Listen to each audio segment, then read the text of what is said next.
जय हिंद दोस्तों, आप सभी का स्वागत है आपके अपने YouTube channel study with Ranjeet में।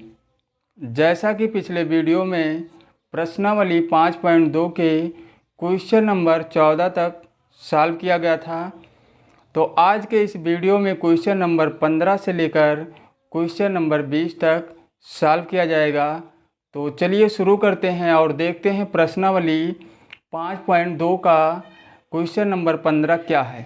तो देखिए, इसमें कहा गया है यन के किस मान के लिए दोनों समांतर श्रेणियों मतलब दो समांतर श्रेणी दी गई है और कहा गया है कि nवें पद बराबर होंगे। तो पहले इसके दोनों समांतर श्रेणी को हम लिख लेते हैं। क्या है क्वेश्चन नंबर 15। तो देखिए यहाँ पे जो पहली समांतर श्रेणी मतलब AP जो दिया गया है कितना है 63, 65 और 67, और दूसरी जो समांतर श्रेणी दी गई है 3, 10, 17। तो इन दोनों समांतर श्रेणी के लिए हमें क्या करना है, यन ये ज्ञात करना है कि यन के किस मान के लिए इसका इन दोनों समांतर श्रेणियों का nवां पद बराबर होगा। तो उसके लिए सबसे पहले दोनों समांतर श्रेणी का हम प्रथम पद और क्या ज्ञात कर लेंगे, सार्वमांतर। तो देखिए प्रथम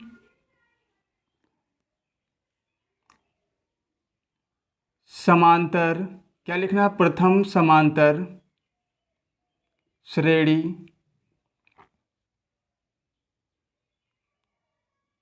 प्रथम समांतर श्रेणी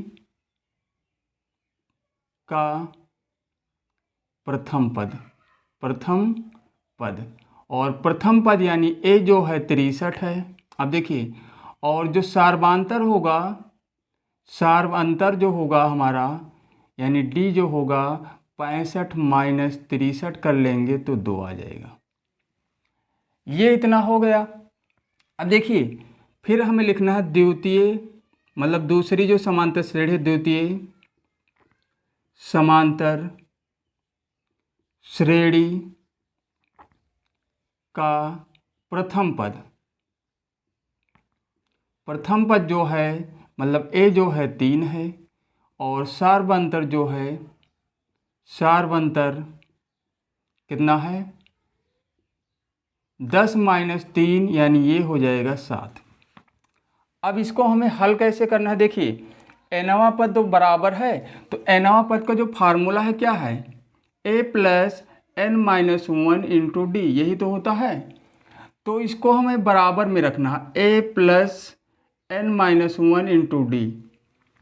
एक समांतर श्रेणी का nवां पद और दूसरी समांतर श्रेणी का nवां पद बराबर में रखना है। तो पहली समांतर श्रेणी का जब nवां पद लिखेंगे तो यहाँ पे a है मतलब प्रथम पद हो जाएगा इसका 63 प्लस n हमें निकालना है और d का मान उसमें 2 है। दूसरी समांतर श्रेणी का जब लिखेंगे तो यहाँ पे हो जाएगा प्रथम पद 3 है और n माइनस 1 और d का मान दूसरी समांतर श्रेणी में 7 है। अब देखिए ये 63 है, अब 2 का गुणा करा लो, इसमें 2n हो जाएगा माइनस 2 और यहाँ पे 3 प्लस 7 का गुणा इसमें करा देंगे तो 7n माइनस 7 हो जाएगा। अब इसी को पक्षांतर कर लेना है और हमें n का मान ज्ञात करना है। तो देखिए यहाँ पे टोटल कितना हो जाएगा, 63 में से 2 माइनस हो जाएगा तो यहाँ बचेगा 61 प्लस 2n और बराबर में 3 में से 7 माइनस हो जाएगा तो 7n माइनस 4 बचेगा। अब देखिए 2n 7n को पक्षांतर करके इधर लाएंगे और यहाँ बचेगा माइनस 4, 61 को उधर ले जाएंगे तो माइनस क्या हो जाएगा 61। अब यहाँ बचेगा माइनस 5n और ये हो जाएगा माइनस में 65। माइनस से माइनस कैंसिल और 5 से 65 को काटा गया तो 13 आ गया। मतलब ऐसे लिखना है, इसका मतलब 13वें पद के लिए दोनों समांतर श्रेणी का nवां पद बराबर होगा। क्या लिखना है, दोनों समांतर श्रेणी का 13वां पद क्या निकालना था, किस मान के लिए, मतलब 13वां पद, मतलब 13वां पद क्या होगा, समान होगा, 13वां पद समान होगा, यही हमें लिखना है। तो इसका मतलब ये हुआ दोनों समांतर श्रेणी का 13वां पद समान होगा, चाहे जो भी मान हो लेकिन समान होगा। और अब चलते हैं क्वेश्चन नंबर 16 को भी हल करते हैं। क्वेश्चन नंबर 16 में क्या कहा गया है, देखिए क्वेश्चन नंबर जो 16 है इसमें हमें कहा गया है इसमें कि वह समांतर श्रेणी ज्ञात कीजिए, वह समांतर श्रेणी ज्ञात कीजिए जिसका तीसरा पद 16 है। क्वेश्चन नंबर है 16। तीसरा पद, तीसरे पद को हम कैसे लिखते हैं, a+2d, मतलब a3 का मान क्या होता है, a+2d जो दिया गया है 16 दिया गया है, कहाँ गया यहाँ पे, जिसका तीसरा पद 16, यहाँ तक हो गया, a+2d बराबर 16। लेकिन आगे देखिए क्या कहा गया है, सातवां पद पांचवें पद से 12 अधिक है, मतलब a+6d सातवां पद हो गया, और ये जो है पांचवें पद यानी a+4d से 12 अधिक है। इसको बनाते हैं समीकरण 1, और अभी इसको नहीं बनाएंगे। तो हमें समांतर श्रेणी ज्ञात करना है, तो उसके लिए a और d का मान ज्ञात होना चाहिए। अब यहाँ पे जब पक्षांतर करेंगे तो a और a कैंसिल हो जाएगा, इस तरह हो जाएगा, a+6d है, यहाँ पे पक्षांतर किया गया तो -a और -4d और बराबर 12, ये कैंसिल हो जाएगा और बचेगा यहाँ 2d, 6d में से 4d माइनस हुआ, ये 2 से 12 को कैंसिल किया गया, d का मान आ गया 6। अब देखिए उसको एक समीकरण बनाया गया था, मतलब d बराबर 6 समीकरण 1 में रखने पर,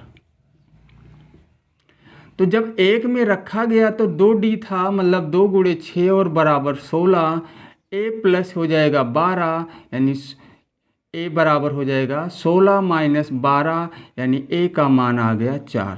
तो देखिए यहाँ पे a का मान आ गया और d का भी मान आ गया है। तो हमें समांतर श्रेणी ज्ञात करना है। तो देखिए समांतर श्रेणी के पद, समांतर श्रेणी के पद, और समांतर श्रेणी के पद जो होंगे, पहला तो हमारा 4 ही होगा, उसके बाद दूसरा पद यानी a+d हो जाएगा, कितना, a+d कितना हो जाएगा, a का मान 4 है और d का मान 6 आया है, यानी ये आ जाएगा 10। और एक पद और निकाल लेते हैं, 2d, a+2d, तो ये हो जाएगा 4 प्लस 2 गुणे 6, यानी 4 और प्लस 12, यानी ये हो जाएगा 16। तो हमें क्या लिखना है, हमें लिखना है समांतर श्रेणी, मतलब जो AP हमारा बनेगा 4, 10 और 16, 4, 10, 16 इसी क्रम में चलता रहेगा, और ये हो गया हमारा समांतर श्रेणी।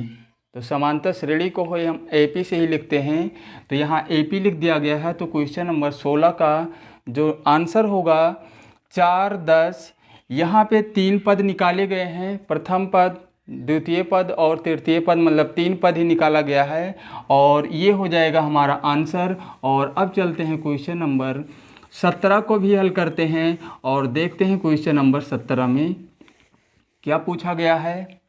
इसमें समांतर श्रेणी दी गई है, मतलब क्वेश्चन नंबर 17 जो है इसमें AP दिया गया है, कितना है, 3, 8, 13, और लास्ट में अंतिम पद भी दिया गया है 253। तो यहाँ पे ये कहा गया है अंतिम से, मतलब अंतिम पद से, इधर से नहीं निकालना, इधर से अंतिम पद से 20वां पद। समांतर श्रेणी 3, 8, 13 और लास्ट पद जो दिया गया है अंतिम पद 253, फिर कहा गया अंतिम पद से 20वां पद ज्ञात कीजिए।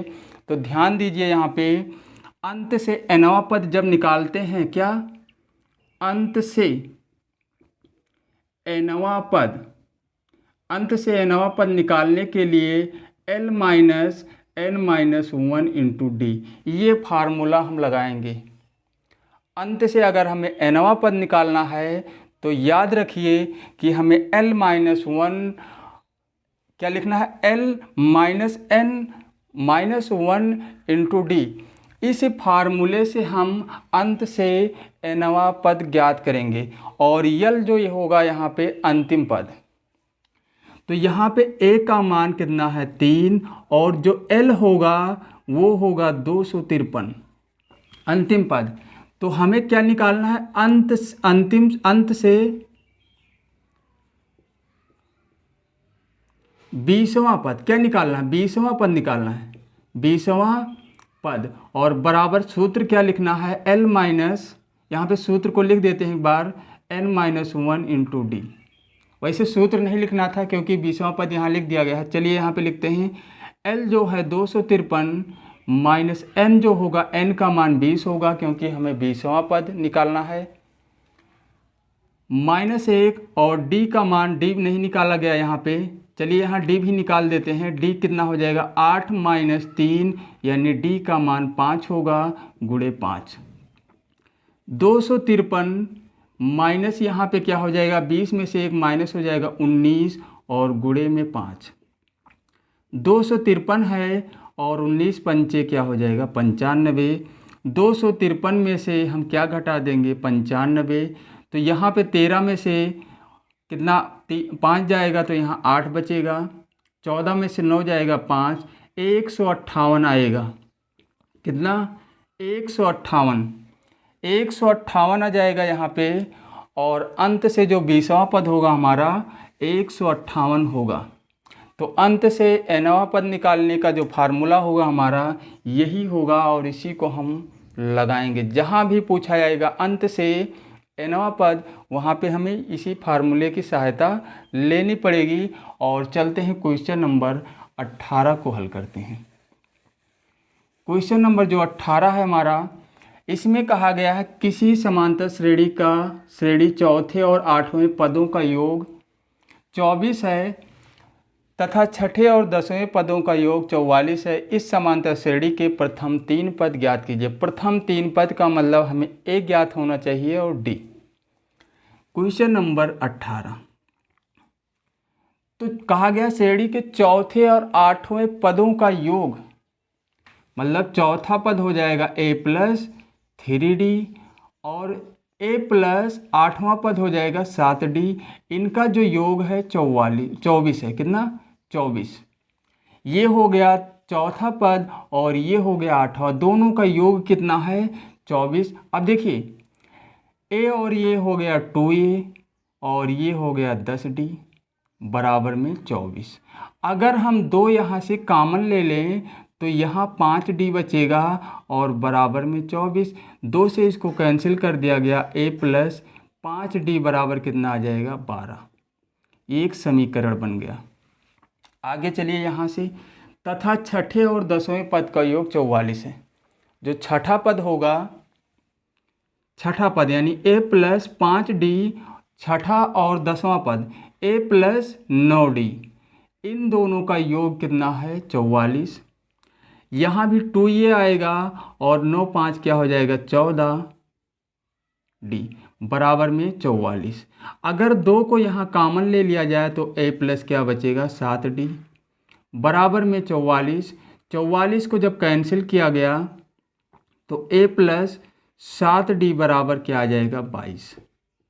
ये समीकरण हमारा 2। अगर हम समीकरण 1 में से 2 को घटा दें या 2 में से 1 को घटा दें, चलिए यहाँ पे समीकरण 2 में से 1 को घटा देते हैं तो a और a कैंसिल हो जाएगा। 7 में से 5 जाएगा 2d बचेगा। 22 में से 12 घटाएंगे 10 बचेगा। 22 में से 12 घटेगा तो यह 2 से कैंसिल कर देंगे, d का मान कितना आ जाएगा 5। d का मान 5। अब d बराबर 5 समीकरण कहीं पे रख दो, समीकरण 1 में। 1 में जब रखेंगे तो जो हमारा एक समीकरण है तो यहाँ a प्लस क्या है 5d, 5 गुणे 5 हो जाएगा बराबर में 12। a प्लस ये 25 हो जाएगा बराबर 12। तो ए बराबर क्या हो जाएगा 12 माइनस 25, यानी ए का जो मान आएगा माइनस में 13। जो हमारा प्रथम पद होगा -13 और सार्वधातुक 5 होगा। हमें क्या निकालना है? प्रथम 3 पद। क्या निकालना है? प्रथम 3 पद। प्रथम 3 पद। प्रथम 3 पद निकालने के लिए पहला पद तो हमें पता ही है -13। दूसरा पद निकालने के लिए a प्लस डी करेंगे। क्या करेंगे?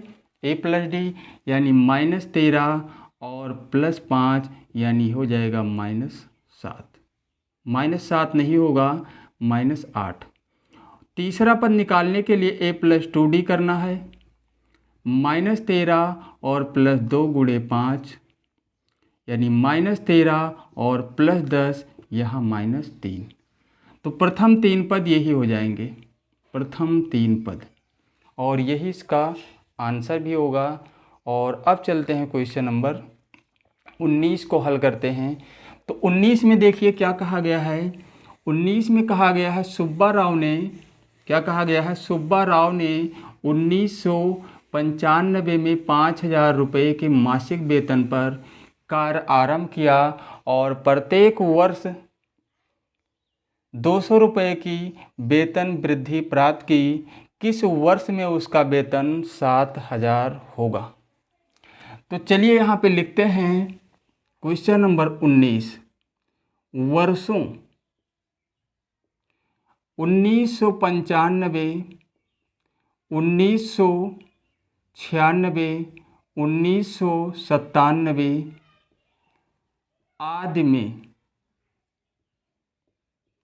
सुब्बा राव का वेतन, सुब्बा राव का वेतन, वेतन क्या हो जाएगा? 1995 में कितने रुपए थे? 5,000।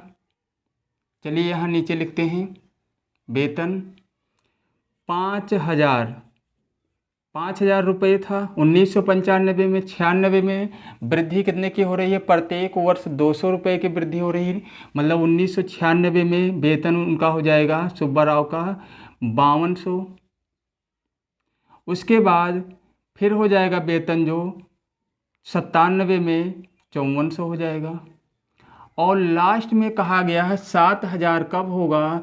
तो लास्ट में हमारा हो जाएगा 7,000 कब होगा? मतलब कितने वर्षों में होगा, और इसका मतलब हमें क्या ज्ञात करना है? n। अब इसको अगर हम लिखें ऐसे तो 5,000 और 5,200, 5,400, और ये हो गया हमारा 7,000। ये एक समांतर श्रेणी बन गई। ये जो बना हमारा एक, अगर देखा जाए तो एक समांतर श्रेणी बन रहा है, क्योंकि इनके पदों के बीच का जो अंतर आ रहा है 200 आ रहा है। या इस तरह भी कह सकते हैं कि अगले पद में अगला पद प्राप्त करने के लिए 200 जोड़ना पड़ेगा, तब भी ये समांतर श्रेणी है। तो यहाँ से हम a का मान 5,000 ले लेते हैं और d का मान 200 होगा। नहीं निकालेंगे क्योंकि 200 ही तो आएगा। 5200 में से 5,000 घटाएंगे 200, और हमें n निकालना है। ये जो लास्ट में है इसको मान लेते हैं an का मान 7,000। वैसे l होता है, लेकिन इसको हम यहाँ an मान सकते हैं। और an बराबर, देखिए यहीं से इसको हल करना शुरू कर देते हैं। यहीं से an का जो फार्मूला होता है a plus n-1 into D, और ये मान कितना दिया गया है? 7,000। a का मान 5,000 है। हमें निकालना क्या है? n निकालना है। d का मान 200 है बराबर 7,000। 5,000 पक्षांतर कर लेंगे तो n-1 और गुणे 200 होगा, और 7,000 में से 5,000 क्या होगा? माइनस। तो n-1 और यहाँ 200 है, यहाँ बचेगा कितना? 7,000 में से 5,000 घटेगा तो 2,000 आएगा। उसके बाद n-1 ये हो जाएगा 2,000 बटे 200। 200 से जब इसको काटा गया तो कितना आ गया? 10। n-1 बराबर 10, तो n बराबर 10 प्लस 1 यानी ये हो जाएगा 11। n का मान कितना हो गया 11। और हमें निकालना था किस वर्ष में उसका वेतन 7,000 हो जाएगा। तो हमें लिखना है सुब्बा राव का वेतन 11वें वर्ष में 7,000 रुपये हो जाएगा, यही हमें लिखना है। तो क्वेश्चन नंबर 19 भी सॉल्व हो गया है। और चलते हैं क्वेश्चन नंबर 20 की तरफ और देखिए वहाँ पे क्या कहा गया है। क्वेश्चन नंबर 20 में कहा गया है रामकली ने किसी वर्ष के प्रथम सप्ताह में 5 रुपये की बचत की और फिर अपनी साप्ताहिक बचत 1.75 बढ़ाती गई। यदि 9वें सप्ताह में उसकी साप्ताहिक बचत जो है 20.75 हो जाती है तो n ज्ञात कीजिए। तो रामकली की साप्ताहिक बचत को लिखेंगे सबसे पहले। क्वेश्चन नंबर 20 क्या लिखना है, रामकली की साप्ताहिक बचत क्रमशः। अब देखिए जो साप्ताहिक बचत हो रही है पहले सप्ताह में तो 5 रुपये की हो रही है, दूसरे सप्ताह में वृद्धि हो जाएगी कितने की, मतलब 1.75 बढ़ जाएगी, मतलब 5 रुपये में 1.75 की वृद्धि हो गई। इसको इस तरह लिख लेते हैं, मतलब कितने रुपये 5 प्लस 1.75 और अगले सप्ताह में कितनी वृद्धि हो जाएगी, कितने रुपए की 5 प्लस 2 गुणे 1.75 मतलब 1.75 और लास्ट में जो टोटल उसकी बचत हुई है कितने की 20.75 की वृद्धि हुई है। ये हमारा एक समांतर श्रेणी बन जाएगा। इसको हम 5 लिख सकते हैं, इसको 6.75 लिख सकते हैं और इसमें क्या करना है 1.75 और 1.75 ये 2 पंचे 10, 2 सते 14, 1 15, 2 एकम 2 1 मतलब यहाँ पे 3.50 की वृद्धि होगी। तो हम इसे 8 क्या लिख सकते हैं 8.50 और डॉट करके क्या लिख सकते हैं 20 रुपये यानी 20.75। देखिए एक समांतर श्रेणी बन गया है। यह एक ऐसे भी लिख सकते हैं, यह एक एपी है। चलिए यहाँ एपी ही लिख देते हैं। एपी का मतलब समांतर श्रेणी है। समांतर श्रेणी कैसे है देखिए, समांतर श्रेणी यहाँ पे कैसे होगा, 1 मिनट यहाँ पे 1.75 चलिए यहाँ पे निकालते हैं। प्रथम पद हमारा 5 होगा और सार्वधान्तर यहाँ पे निकालने के लिए क्या करना है, सार्वधान्तर निकालने के लिए 8.50 में से क्या करना है, नहीं सार्वधान्तर निकालने के लिए दूसरे पद में से मतलब 6.75 में से 5 को घटाएंगे तो जो सार्वधान्तर हमारा आएगा इतना आएगा। सार्वधान्तर कितना आएगा 1.75 और हमें क्या निकालना था n का मान। और ये जो लास्ट में लिखा हुआ है इसे मान लेते हैं an, ये कितना है 20.75, यहीं पे मान रख देते हैं a प्लस n-1 और इंटू डी बराबर क्या है 20.75। a का मान 5 है, n हमें निकालना है, मतलब ये निकालना है कि उसकी साप्ताहिक बचत टोटल कितनी है 20.75 हो जाती है। तो n ज्ञात कीजिए, n ज्ञात करना है। d का मान कितना आया है 1.75, यहाँ पे 20 दशमलव क्या है 75। अब देखिए 5 को जब पक्षांतर किया गया तो इधर n-1 और इंटू यानी गुणे 1.75 और बराबर में जब इसमें से 5 को घटा दिया गया तो ये 5 को जब घटाएंगे तो 15.75 बचेगा। n-1 बराबर 15.75 बटे में हो जाएगा 1.75। पॉइंट से पॉइंट कट जाएगा, बराबर अंक पे है।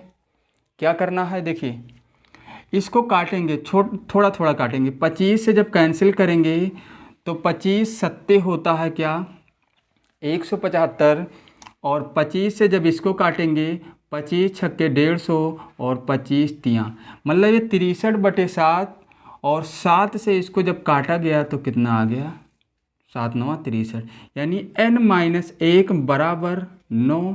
तो n बराबर 9 प्लस 1 यानी n का जो मान आया है 10।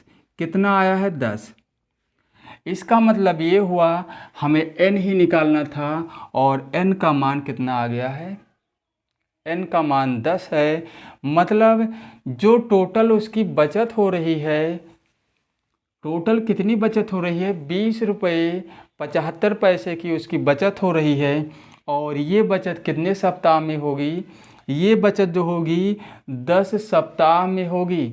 20 रुपये 75 पैसे की बचत कितने सप्ताह में होगी 10 सप्ताह में होगी। और यहाँ पे वही हमें ज्ञात करना था n का मान, और n का मान ज्ञात कर लिया गया है। तो प्रश्नावली 5.2 समाप्त हो गया है। इसमें टोटल 20 ही क्वेश्चन थे और प्रश्नावली 5.3 को अगले वीडियो में सॉल्व किया जाएगा। तो आज के इस वीडियो में बस इतना ही और फिर मिलते हैं अगले वीडियो में।